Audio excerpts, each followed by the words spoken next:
Would the lead steward please come to the flight deck immediately? Sounds like one of those in-flight announcements from a dramatic plane crash movie. No one would ever want to hear this in reality.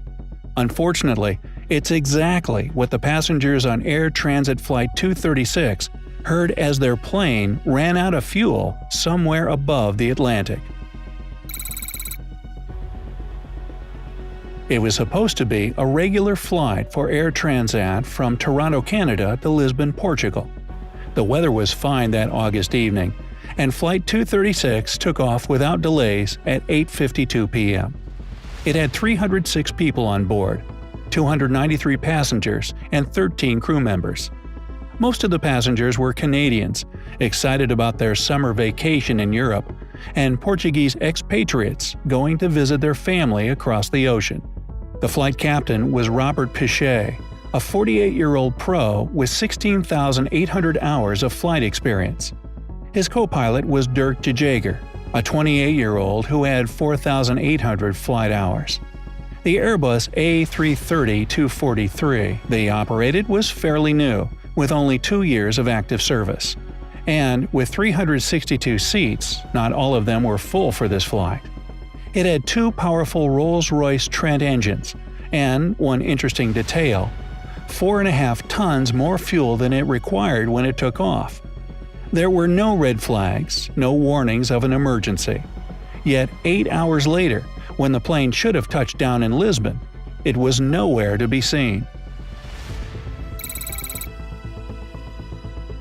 At 4:38 UTC, the right engine of the aircraft started losing fuel. The pilots didn't know about it yet. At 5:03 UTC, after over 4 hours of a totally normal flight, the first alarming message came through. The onboard computer informed the pilots that the oil temperature had dropped, and the oil pressure was higher than normal on Engine 2, that same right engine. The experienced pilots believed the message to be a false alarm. They informed the maintenance control center about it, but stayed calm, assuming there was no reason to worry. At 5:36 UTC, another warning came through, this time about a fuel imbalance. The pilots, again, thought it was a false alarm and followed protocol for the situation. They tried to transfer fuel from the left wing tank to the right wing tank to recover the imbalance. But that didn't help because the fuel line was already damaged and the aircraft was losing fuel at an alarming rate of 1 gallon per second. As a result, the oil temperature continued to drop and the oil pressure continued to rise. It was at this time that the pilots realized something must have actually gone wrong and called the lead steward to the cabin. They asked her to look through one of the passenger windows to see if the fuel was leaking from under the right wing. But the night sky was pitch black and she couldn't tell. You can imagine what was going on in the pilots' minds at that moment. An emergency landing with a fuel tank is always a huge risk, but ignoring the warnings and continuing with the flight would be an even greater risk. At 5:45 UTC, the pilots made the decision to divert the plane to the Azores and landed at Lajes Air Base. 3 minutes later, they informed Santa Maria Oceanic Air Traffic Control they had a fuel emergency. This message informs ground services that an aircraft has less fuel than needed to finish the flight. At 6:13 UTC, when the plane was at 39,000 feet and still 170 miles away from Lajes, Engine 2 failed completely from lack of fuel. As scary as it sounds, an Airbus can actually fly on one engine, and the pilots were well aware of that, of course. But now that they realized that the threat was more than real, they decided to try and save the fuel in Engine 1 and shut off the transfer pump. The plane can't keep to the same altitude with one engine as with 2 of them, so they started gradually descending. Worried that the second engine wouldn't last either, the pilots sent a distress call to Santa Maria Oceanic Traffic Control. They call it Mayday in aviation. 13 minutes later, and 75 miles away from the base, engine number 1 ran out of fuel as well. When interviewed about that situation later, Captain Piché told the reporters, "When you don't have that other engine, sooner or later you're going to go down, you know." All that mattered to him was to save the lives of the passengers and crew. They only had one option now: to glide for the rest of the distance to the base. Mr. De Jager, who was the co-pilot on Flight 236, remembers they were flying as if in a simulator, dealing with new problems that arose every minute. It was clearly not a common situation, so they had to think fast and make quick decisions to control it all somehow.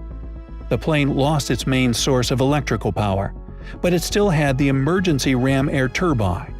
It only produced enough energy to power 30% of the plane's systems, and so the flaps, alternate brakes, and spoilers all turned off. The intercom system also shut down, so co-pilot De Jager had to shout safety instructions to the cabin crew. And as much as the crew wanted to reach the airbase, they couldn't rule out the possibility of a water landing, and told the passengers to put on life vests. The real panic in the cabin started when the oxygen mask dropped out at 6:31 UTC. All emergency services were activated on the ground, waiting for the plane to land safely. The pilots realized they only had 15 to 20 minutes and one attempt to touch down safely and save the passengers. The fact that they could now see the airbase in the distance gave them some hope. The passengers, meanwhile, were praying to come out of this alive. One of them, who was flying to Lisbon with her husband, later remembered they grabbed each other's hands real tight, hoping not to fall in the ocean. The aircraft was barely controllable, gliding down on small propellers which gave it only minimum hydraulics. The pilots realized it was going way too high and way too fast for a safe landing. The captain made one 360-degree turn and a few S-turns to get at least somewhat lower. You can only imagine the panic in the cabin at that time. The worst nightmare of any aerophobe was coming true. At 6:45 UTC, the plane finally touched ground at the airbase. But it wasn't exactly a smooth landing. They were coming in too fast, and even though the pilots used emergency braking, the plane only stopped 7,600 feet from the threshold of a runway that was 10,000 feet long. The anti-skid and brake modulation systems were all off. 8 out of 10 wheels locked up, and tires were exploding one by one. At this point, as one passenger recalls, some people were applauding the pilots and others were sobbing. They all had two things in common: shock and terror. Some people were so paralyzed by fear, they needed help getting off the plane. Believe it or not, the plane, with 2 dead engines and no fuel, glided for 75 miles and landed safely. The crew of Air Transat 236 was the first in history to ever pull off a landing like this. 14 passengers and 2 crew members needed some medical help, and 2 people got seriously injured during the evacuation. But the most important thing was that no one died on that flight. The pilots were heroes who saved hundreds of lives. But it was extremely important that they find out how they got into this situation to begin with. The Aviation Accidents Prevention and Investigation Department of Portugal, together with the Canadian and French authorities, started the investigation. It turned out that just 5 days before the incident, on August 19, 2001, maintenance staff installed a new right engine.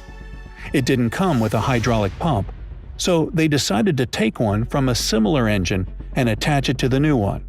That was, of course, contrary to manufacturer's instructions. And even though the difference was insignificant to the human eye, you now know what it all led to. There was a leak in the fuel hose, and it could have killed 306 people.